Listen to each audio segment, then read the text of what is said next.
Do exercise daily, walk with God. एक बार एक छोटी लड़की अपने पिताजी के साथ नदी पार कर रही थी। वो अपने पिताजी के हाथ को थामे हुए थी और बहुत ही खुश थी। धीरे धीरे नदी गहरी होती गई और उस अपने पिताजी के हाथ को पकड़ना तेजी से शुरू कर दिया। जैसे जैसे नदी गहरी होती, लड़की अपने पिता के हाथ को और भी तेजी से पकड़ लेती। अचानक से नदी में हवाएं चलने लगी और लहरें उठने लगी और वो नदी के बिल्कुल बीचों बीच में थे। तभी लड़की जो कि भयभीत हो गई और उसने अपने पिताजी से कहा, पिताजी आप मेरे हाथ को थाम लीजिए। पिताजी ने कहा, क्यों बेटा, तुम तो मेरे हाथ को पकड़े हुए हो। लड़की ने कहा, नहीं पिताजी, यदि आप मेरे हाथ को पकड़ लेंगे तो मुझे बिल्कुल भी डर नहीं लगेगा, क्योंकि मुझे मालूम है कि मैं सुरक्षित हूँ। पिताजी ने अपनी लड़की के हाथ को पकड़ लिया।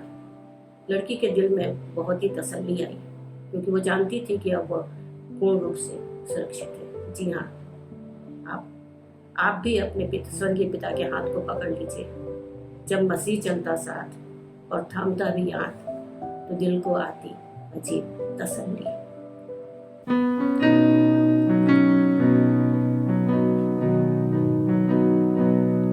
जब मसीह चलता साथ और थामता भी हाथ, राह पर आती अजीब तसल्ली।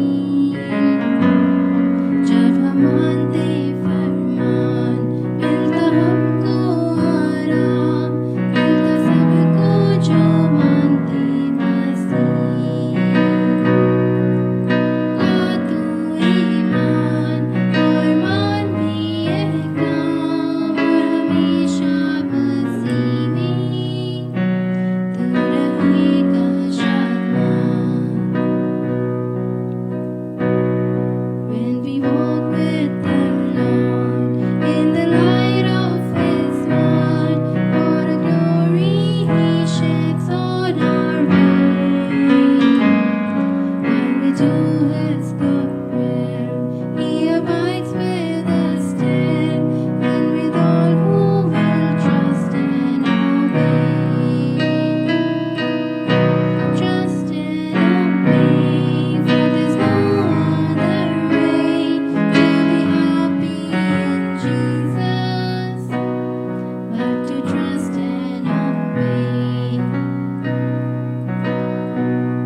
अगर बोझ भारी हो और न जावे हमको, अगर देगा यीशु जलाली।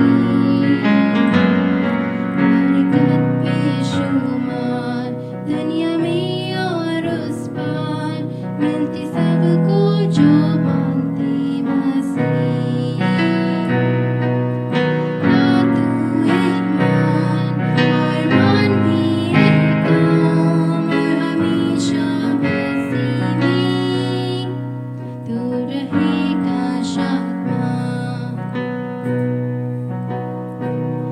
Not a burden we bear, not a sorrow we share, but a toil He doth richly repay.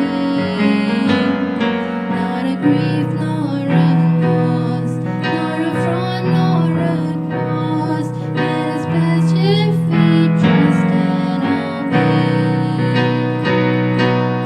Trust and obey, for there's no other way but to happy in Jesus, but to trust and obey.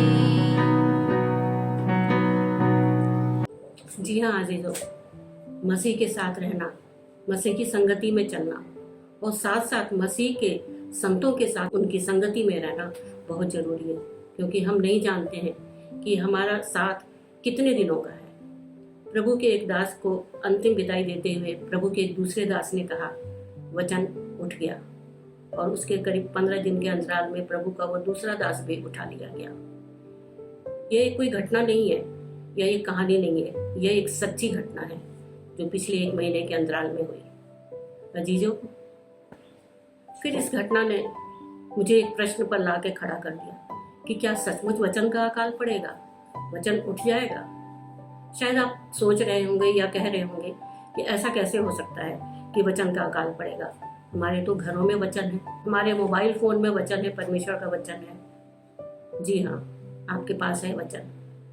कंदाके का मंत्री जो यरूशलेम से आराधना करके लौट रहा था, जिसका वर्णन प्रेरितों के 8 अध्याय में किया हुआ है, उसके हाथ में भी वचन था। वो यशायाह भविष्यद्वक्ता की पुस्तक को पढ़ रहा था, लेकिन वो समझ नहीं पा रहा था। तब परमेश्वर के आत्मा ने फिलिप्पुस को उभारा कि जाकर के परमेश्वर के वचन को उसे समझाए, और फिलिप्पुस ने परमेश्वर के वचन को उसे समझाया। और जब एक जल की जगह पर पहुंचे तो उस मंत्री ने कहा कि अब मुझे बपतिस्मा लेने से कोई नहीं रोक सकता है। परमेश्वर के आत्मा के द्वारा उभारे जाकर फिलिप्पुस ने उसे वचन समझाया, उसे बपतिस्मा दिया। और लिखा है कि जब वो बपतिस्मा दे करके निकला तो परमेश्वर का आत्मा फिलिप्पुस को उठा ले गया। वो उसकी आंखों से ओझल हो गया, अदृश्य हो गया। इमाउस के मार्ग पर 2 व्यक्ति चले जा रहे थे। यह घटना उस समय की है कि जब यीशु मसीह जी उठे थे। संध्या का समय था और वे इस घटना के विषय में बातचीत कर रहे थे कि ये क्या हो गया है। वे समझ नहीं पा रहे थे, बहुत ही कंफ्यूज थे। यीशु मसीह उनके बीच में आ गया और यीशु मसीह ने सारी बातों को उन्हें समझाया। और लिखा है कि जब वे रोटी तोड़ रहे थे तो रोटी तोड़ने के बाद यीशु मसीह उनकी आंखों से ओझल हो गया। सचमुच मित्रों, हम नहीं जानते हैं कि प्रभु के भक्त लोग, प्रभु के दास लोग कब हमारी संगति से अलविदा हो जाएंगे या हम उनकी संगति से अलविदा हो जाएंगे, चले जाएंगे। इसलिए अभी हमारे पास मौका है कि एक दूसरे को समझाएं और सिखाएं और बताएं। और बाइबल में लिखा हुआ है, पौलुस कहता है गलतियों की पत्री में कि सत्य ज्ञान सहित एक दूसरे को सिखाओ और समझाओ और बताते रहो। अजीजों, जब तक हमारे जीवन में श्वास है, जब तक इस संसार में है, हमें एक दूसरे को सिखाना है, बताना है, समझाना है। कैसे? सिद्ध ज्ञान के सहित। सिद्ध ज्ञान सहित क्या है? वह ज्ञान जो ऊपर से परमेश्वर की तरफ से हमें दिया जाता है।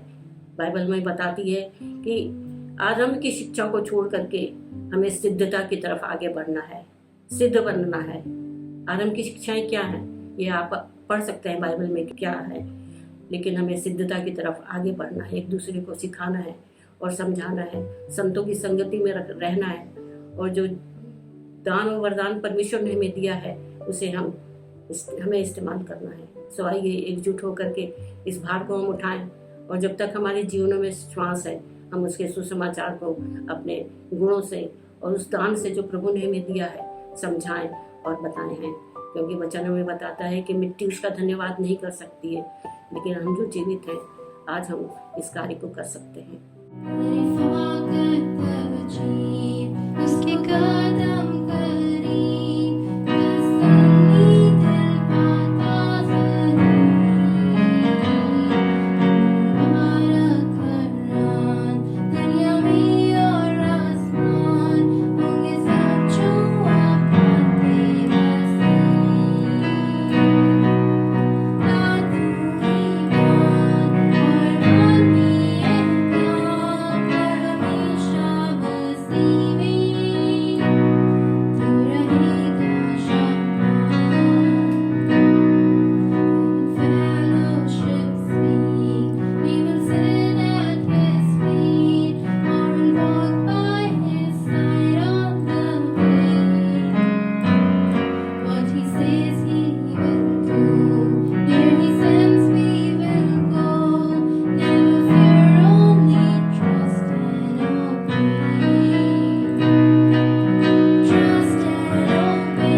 trust